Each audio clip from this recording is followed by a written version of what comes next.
I know it's not Advent until Sunday, but we're already counting down because there's less than a month until Christmas, and it seems that some people can't wait for the summer holidays. John Cowan joining us now. John, Morning, Andrew. kia ora. Can I say Merry Christmas? Is it too early for me to slip in a No, Feliz it's Navidad Christmas or all year anything? round, isn't it? It's according to a movie, but it's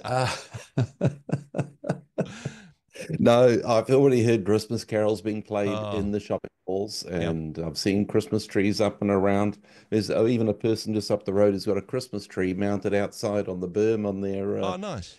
and it looks very nice. I Yeah. don't mind. I enjoy Christmas time, and I'm looking forward to a break. Yeah, exactly. And it is holidays that we're looking at this morning. Although I love your scriptural reference here. This is again one of my favorite verses to throw at people. And they say, "Oh, what's one of your favorite verses?" I go, "Oh, Proverbs chapter 6, verse 6.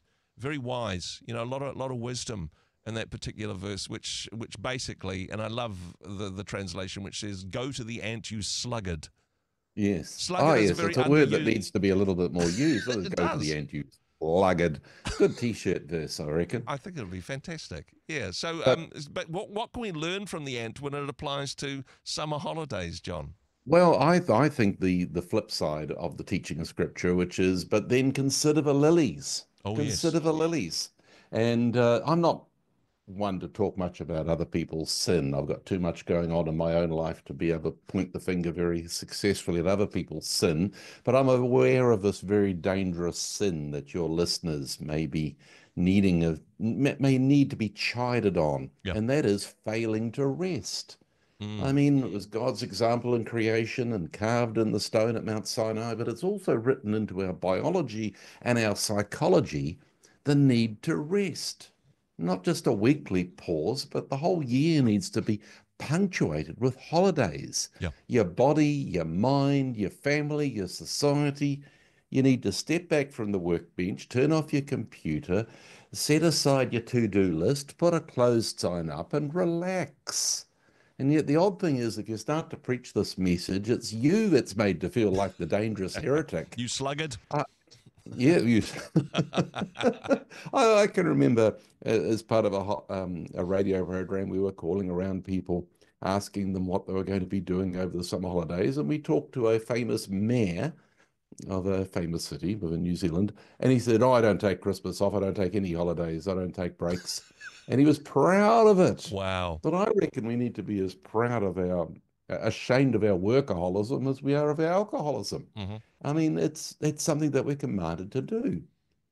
What about the grasshopper and the ant? People will say, Oh, yeah. realizing that that's where's that in scripture again? Oh, it's not. It's an Aesop's fable.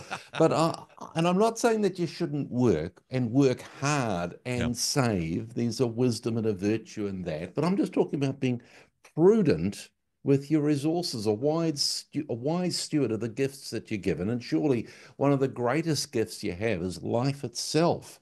And if you work frantically hard and drop dead of a lifestyle heart attack at 65, I'd say that's bad stewardship. Yeah.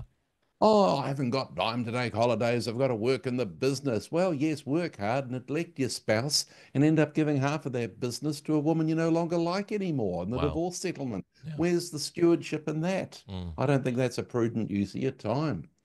And so I just want to urge people to plan to have a decent break, perhaps over this coming holiday period, but at least sometime.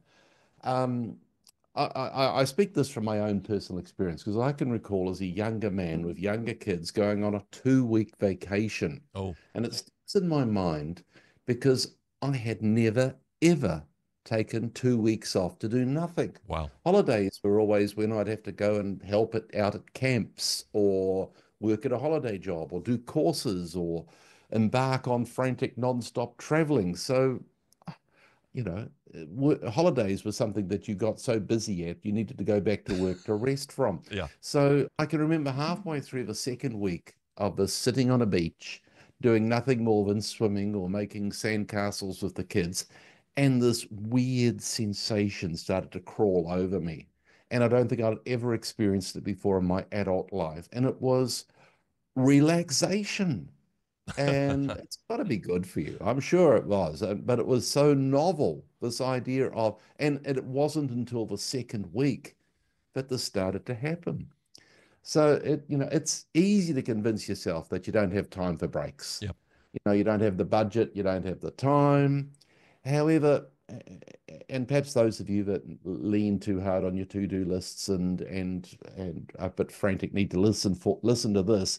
Research has found that taking a break can be beneficial for not just you, but also for your work. Okay. Micro breaks, lunchtime breaks, longer breaks, holidays, they've all been shown to have a positive relationship with your well-being and productivity. Mm-hmm.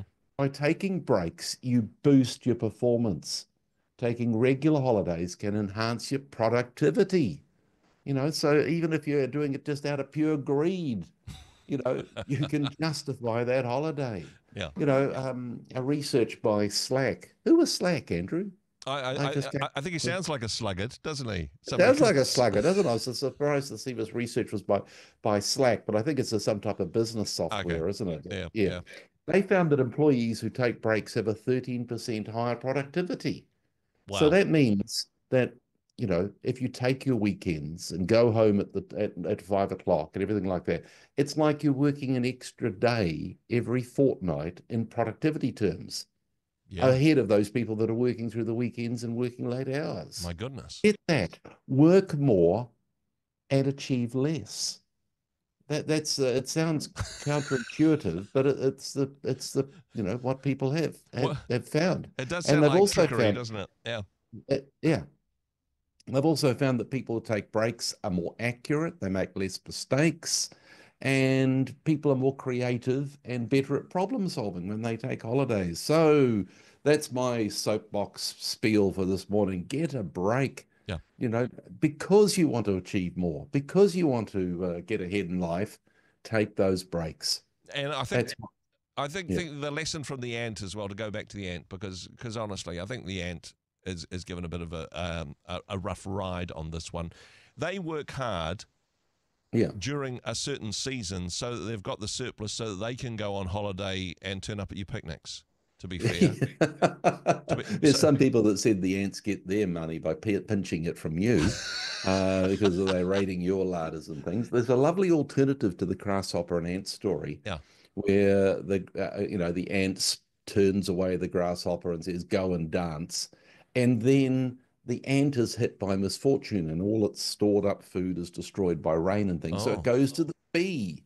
And the bee sort of mocks the ant with the same thing it said to the grasshopper, but then invites the ant in to have some of its stored honey. Yeah. And sitting already at the table of the bee's place is the grasshopper. Wow. And I think that that's a lovely story of perhaps our response to people in need and everything's not to be judgmental and to turn them away. And so don't be ants, be bees. Be bees, exactly. Don't be sluggards, or maybe be sluggards for a couple of weeks in summer because it'll be probably slightly sluggardly. Yeah, perhaps that's it. Yeah, slightly sluggardly and ant like the rest of the time. How's that? Sluggardish. Yeah. Sluggardish. Yeah. Go to the ant, you sluggard, but consider the lilies. Thanks, John. Cheers. Hey, thanks very much for joining us in the Rhema studio. Thanks very much for watching the interview. It's kind of nice to have an audience, actually. And if you did like what you watched, then do give us a like, do give us the thumbs up. And if you'd like to see more interviews like that one, or perhaps even better, subscribe and those interviews will come straight to you. Don't forget to turn on your notifications, and we'll see you in the next one. Cheers.